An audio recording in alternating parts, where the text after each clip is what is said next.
Welcome to the Underground. Turn me up, bitch! My Little Underground with Peter A. It's My Little Underground. I'm Peter A. Make sure you're subscribed anywhere you get podcasts, and be sure to follow me on socials at MLU Pod. You can also support the show for as little as $1 a month. Link is in the description and over at PeterARadio.com.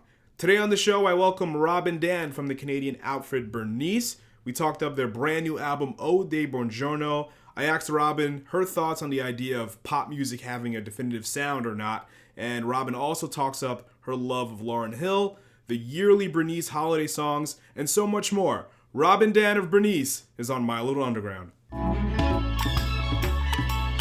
gonna move to somewhere with different light, I think, because that light's a little extreme. I was just trying to attempt to learn Visions by Stevie Wonder. Oh, really? It's so hard. Okay. Is piano your specialty? Well, it's probably my strongest instrument, but that's kind of saying a lot. Like I don't ever practice. So yeah, so it's slow going for me to find the shapes. What instrument do you like is your kind of groundwork to start writing songs? Is it on piano or anything else? Yeah, it's always on the piano. I mean, Okay. I usually start from like a melodic place, but then I gravitate to the keyboard and find chords that feel good and work from there. Yeah. So when you say like melodic place, like are you humming melodies and then just kind of getting it on an instrument or what?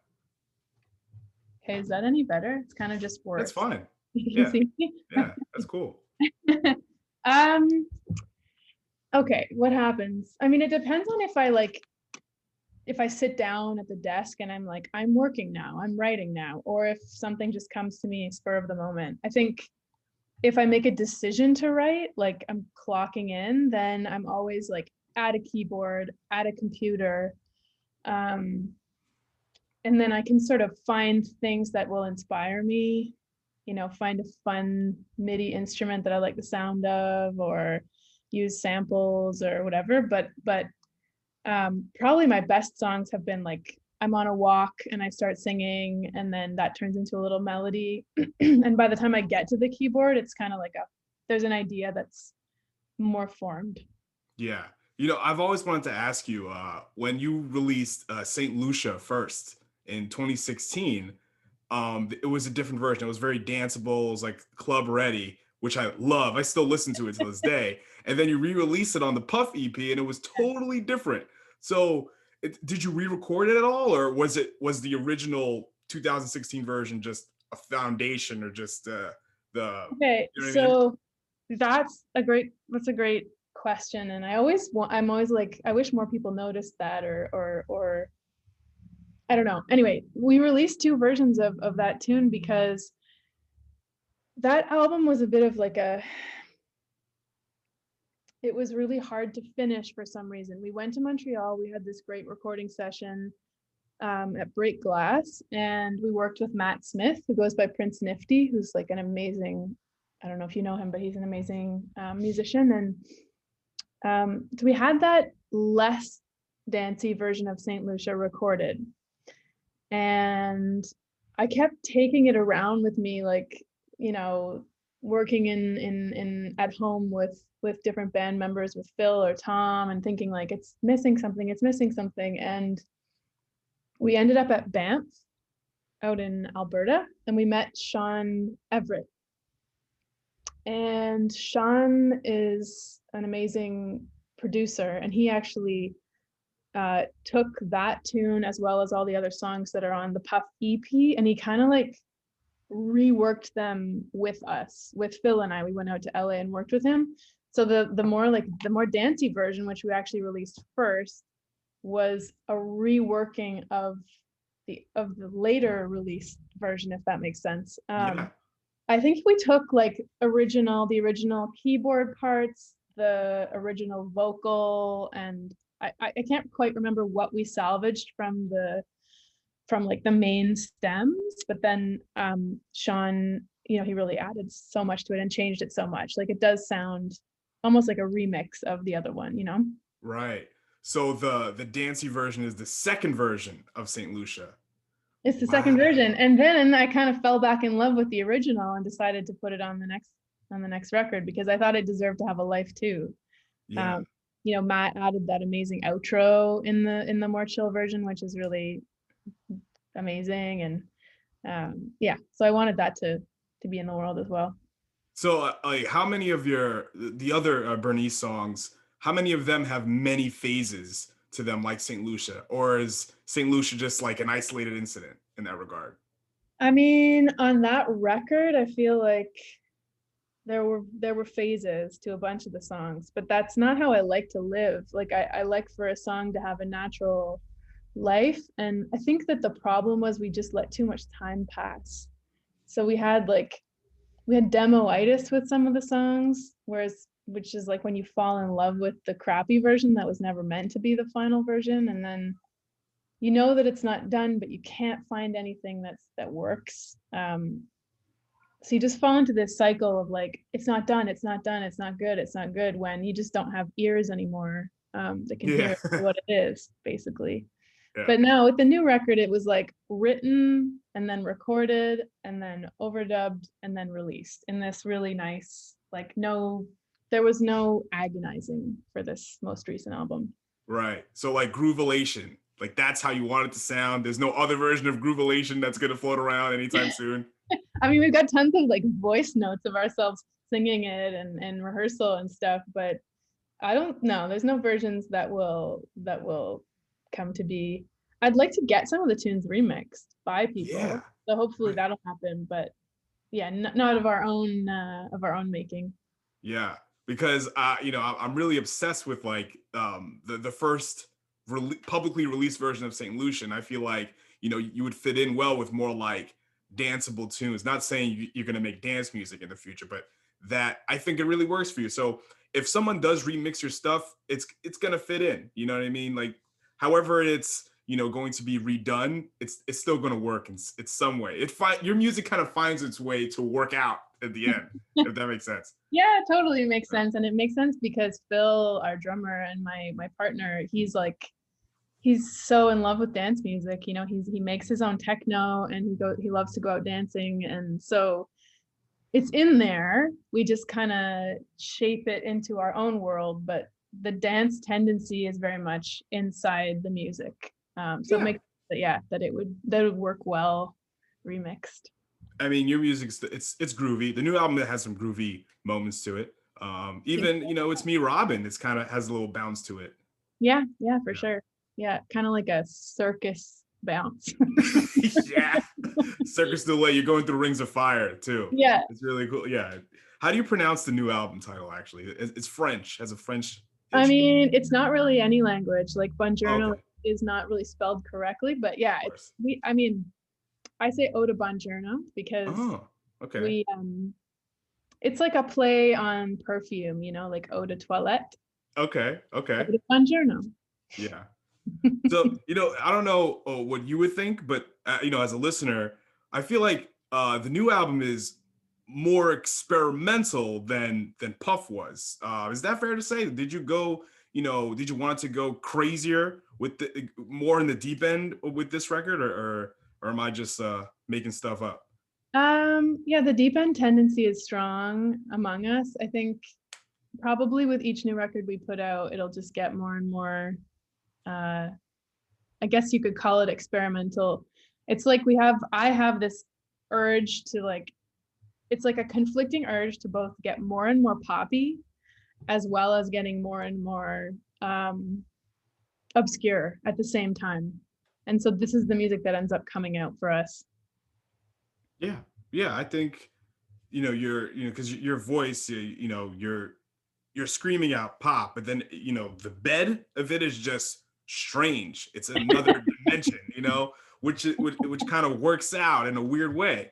It's the Bernice is a weird listen in a good way. It's not, I can't say, maybe challenging is not a good word, but it's like it raises questions like, wow, they did that thing there. Let me go back and hear that thing that they did in this part. You know what I mean? Yeah. Yeah, for sure. I think we're often called, like genre outside of genre labels or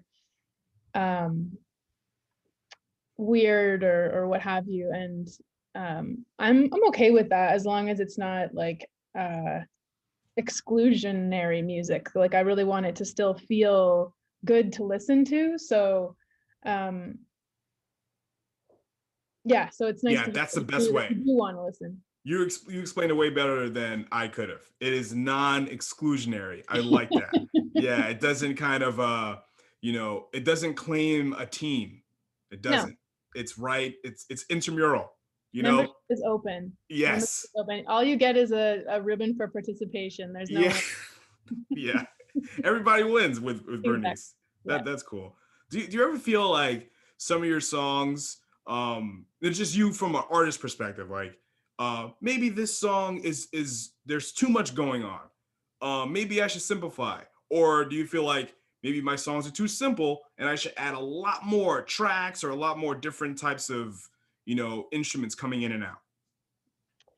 Um, that's a good question. I think I get overwhelmed with that type of thought when I'm looking at the DAW screen with all the tracks open. That could be overwhelming. Yeah. What is happening here? We have so much that we're reckoning with.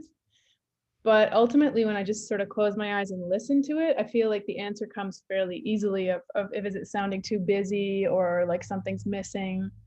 Um, yeah, I mean, sometimes I disagree with my bandmates and I think that they go in a direction that's way too chaotic or way too intense. But we ride that out together and ultimately I feel like always I'm always on board with the decisions in the end. I never personally as an artist, if we're gonna call this like my band and my songs, I never feel like they go in a way that needs to be way more minimal or needs to be way more maximal compared to what they sound like on the records. If that does that answer that question? Yeah, of Yeah. course. Everything you're saying, I'm literally I'm seeing. Even the DAW screen, I'm like, okay, there's probably like 60 some odd tracks for Depends for on this the one tune. I song. mean, it depends on the tune. Some of them are quite Okay, simple, but okay, yeah. that's cool. Usually with the, what I've seen with the descriptors of this album, when you're describing it, is you're playing with the shape of pop music. But do you think that pop has a definitive sound, or there's a certain structure, a chord structure to what a quote unquote pop song is? I mean, no, I don't think pop has a definitive sound, and I don't think that there's a definitive structure to pop music. I guess like as a term, pop music is just whatever is currently popular. So, if you look back in time, it's been so many different things. But I think right like these days and in my growing up in my life, I think of a pop song as having verses and having a chorus that usually rhymes, and then it's probably going to have a bridge, and then it's probably going to go from the bridge back to the chorus, maybe double chorus or like there is this really solid formula that has existed for some time now in pop music, at least in Western pop music, I should say. Um, and when I say that we're playing with that, I guess not all of the songs have a specific rhyming structure or have like a really straightforward time signature. Some of them have really bizarre middle sections that have like nothing to do sonically with the rest of the song. It's not what you would expect in a pop song. And just kind of messing with it and playing with that and yeah, finding new ways to make pop music, I guess. Yeah, it's like playing with clay. Hmm. You can put your fingers in it, but there's no real shape to it. You can make it however you see fit in your eyes. Exactly. Yeah. So almost But for the yeah, go ahead. and I was just gonna say that I have a recipe for homemade Play-Doh open on my phone, but I Oh, haven't made really? it Have you actually made any homemade clay before or no? My mom used to make it when I was a kid, and I would just eat it because it's like salt and flour. Yeah. Wow. I'd like to make it for. I have some young nephews, so I'm thinking about making them some Play-Doh. Yeah. I used to like clay when I was a kid, but I was too crazy with it. Like I would roll it on my carpet and then it would just stay there for years. And I'm like, Oh, yeah. okay, I should stay away from, it gives you too much freedom in that regard, too much creativity. Yeah. So for the past like 8 years or so, you've been doing a holiday song. I think your most recent one you pulled from the Oxford Book of Carols. Is that right? Great. Yeah, Yeah. I have it just over there. Okay. Um, Every year do you pull from that, or how many of them are like original holiday songs? oh my God, you're asking me a question that I can't answer. I have to go on our Bandcamp and look. Yeah. I was wondering what those were in between this album and Puff. I was Yeah, thinking, okay, what are these weird songs? I didn't know they were holiday tunes. Okay. I That's know good. someday we're gonna collect them into one holiday album, and then maybe our Bandcamp will make a little more sense. But okay, so looking back, I think only one of them is an original. We started off with Silver Bells, which is like, I don't know. Do you know Christmas? Are you someone who sings Christmas carols in your life, or? I have in the past. Yeah. The Silver Bells, Silver Yep. Yeah. Bells. Oh yeah. Very familiar with that one. Yeah. And then we went kind of for 3 years in a row, we went pretty obscure. I think those ones are all from the either like the Oxford Book of Carols, or I'm kind of like a collector of old folk song books. So I would have pulled them from somewhere. Yeah. What is the Oxford Book of Carols? I'll show it to you. Yeah, please.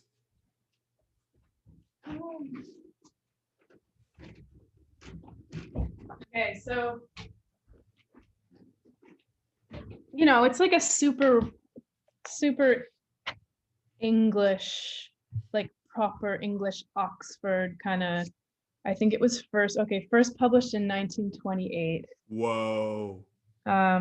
It's from church services. It's just like tons and tons of carols for all seasons, not just Christmas, but you have like Easter songs and Where'd you get? How long have you had that? on Sunday.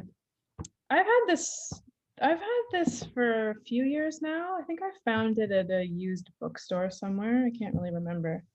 But this year, I was perusing this to find our track for this Christmas, and we ended up doing the Wexford Carol. Yeah. And I found it in here, and I was just sort of sight reading it, and I was like, oh, this is really kind of awesome. And then Tom independently sent me the same carol that day, being like, I think we should do this one. So it was like very much meant to be. Yeah. Do you have favorite carols, Christmas songs, holiday one-offs from artists you listen to?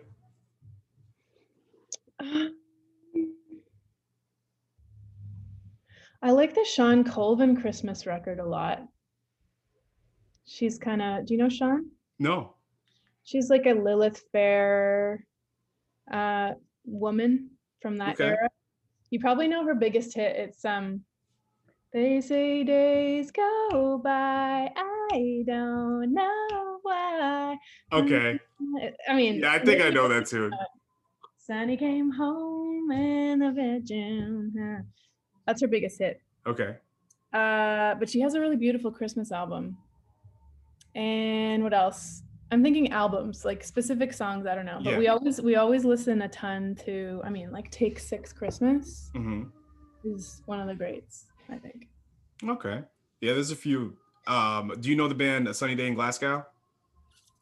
Yes. I'm not well enough, obviously, but they have a Christmas song that's stuck in my head. Shut Your Mouth, It's Christmas. It's great. It's an original tune. Yeah, it's awesome. I love it. Cool, I'll look it up. Yeah. Are they Scottish? No, they're from Philly. Oh. Yeah, some are from Philly and some are from New York. But yeah, it's really, really cool stuff, like shoegaze, pop-esque stuff. Right. Yeah, it's really good. What's the tune called again? A Sunny Day in Glasgow. that's the name of the tune or the band? That's the name of the band. The song name is Shut Your Mouth, It's Christmas. Right. Shut Yeah. your mouth. It's Christmas. Okay, I have it. Saved. And then there's the famous Waitresses song, Christmas Rapping. You know that tune? No. Oh, it's good. They play it on the radio all the time in the States around Christmas time. Where are you at? I'm in Queens, in New York. Oh, cool. Okay. Yeah. Awesome. You're in Toronto? I'm in Toronto, Canada. Yeah. Yeah. I actually wanted to go out to Toronto a couple of years ago, but I was too lazy to finish out the passport process, so I just kind of stopped it. But I do want to make it out to Toronto one of these days. You can get a Canadian passport? Well, I have to get a passport to go to Canada to leave the country. Oh, the US. Yeah, I'm in the US, so. To get like a visa, you mean? Yeah, just to come, vacation or hang out. Mm-hmm. So you're a vocal coach, right? Am I? I don't think so. You're not a vocal coach? Well, I mean, I've done little bits and bobs of like coaching dancers how to sing and stuff like that, but it's not like my primary work by any means. Yeah. Are you classically trained? Are you a classically trained singer? No. I grew up in choirs. So oh yeah, same. I guess it was kind of like a bit of a classical training, because it was like a secular but quite classically based, I guess, in terms of technique. Like we sang opera choruses and stuff. Yeah. And then I went to high school for music theater, so I got really into that style of singing. And then I went to university for jazz, actually. So that's my background. But no, I never took proper classical vocal technique. Yeah. No. My mentality was like anyone who has like any kind of vocal training is classically trained, even if they don't actually study the class. Yeah. Fair enough. Yeah, I just use it as a blanket term, but it's probably it's there's different. You could be opera trained, right? Yeah. Okay. I think that's where my mind goes. Is Yeah. if someone asks if I'm classically trained, it's like, can you bring up that operatic, control and like resonance, and I don't have that. Oh, right. Okay. All right. What choir did you come up? When I was in high school, I did I did some choirs, and when I was in high school, we would have like district choirs. Like our school district would have like a one mass choir you have to audition for. Cool. Thing like like classical too. I guess I'm not sure what era the music, but it sounded old. Like songs like the Hallelujah chorus. Stuff Yeah, like for sure. Yeah.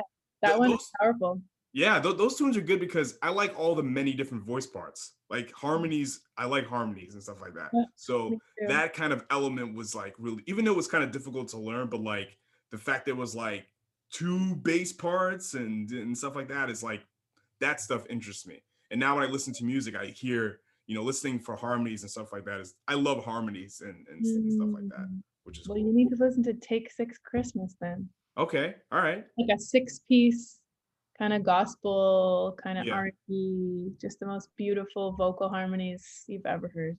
Okay, I'll take your word for it. Did you memorize the Misseducation of Lauryn Hill album? I did, truly. Yeah. Word like top to bottom, probably. Oh yeah, so like all the lyrics to every song, the track order and everything like that. I mean, if you tested me on some of the rap, no, I'm not gonna I think I would still remember it. I was just curious. Yeah, I mean, yeah, truly that record, I think I was 12 when it came out, and it was just the first time that I've been that inspired, I think, by a voice. And I was just so deeply connected to that sound. I just loved that album. It just was like changed my world musically. What's your favorite song from it? Oh my God. I mean, maybe the duet with D'Angelo. Yeah. Nothing Really Matters. Is that what it's called? Yeah, that's a good one. I like Everything Is Everything. That's my jam. Yeah. I listened to that end over end when I heard it. When I re-listened to it like years ago. But yeah, it's good.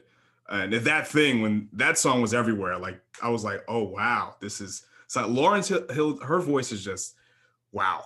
Yeah. Just wow. That's it. There's no other voice like it. No. No. But it seems like, you know, at least from, you know, the earlier Bernice tunes, you have maybe a little influence in the neo soul sound, right? Because I hear a little D'Angelo bounce in some of your tunes. Is that fair to say? Well, I mean, thank you. I think that, yeah, I think that certainly Tom, who is our keyboardist, Tom Gill, and he, you know, he's more than just our keyboardist. He like helps to write and make all the music happen. And he is just deeply connected to gospel music and R&B and soul, and he's like an encyclopedia of so many different kinds of music. But he brings that harmonic world, and I think just a tendency to want soul inside the music. I think we all feel that too. So yeah, I mean, that's nice of you to say that you hear that.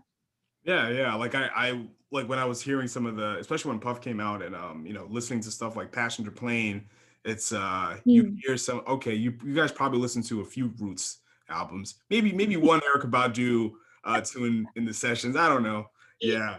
Just from like a instrumentation standpoint. For sure. Deeply obsessed with Erykah Badu, for sure. Yeah. Okay.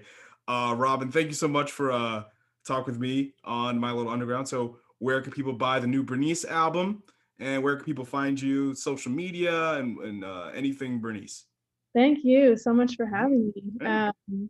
I mean, you can find us anywhere that you look, I hope, if people are doing their jobs. Yeah, so on Instagram, it's actually not the most obvious handle. It's Saint Berenice. So Bernice with an extra E inside it. Yeah. And that goes for our Twitter, and we're on Facebook, and you can find our music if you just search for Bernice, you know, Spotify, Apple, Bandcamp. You can purchase a vinyl, you can purchase old vinyl, old CDs. We have some tapes. Yeah. It's all there. There's probably some tapes of the first Puff EP still floating around. Right? That was never on tape, but it was on It CD. wasn't? Okay. All right. I think I might still have a couple CDs in my closet if anybody wants them. Yeah.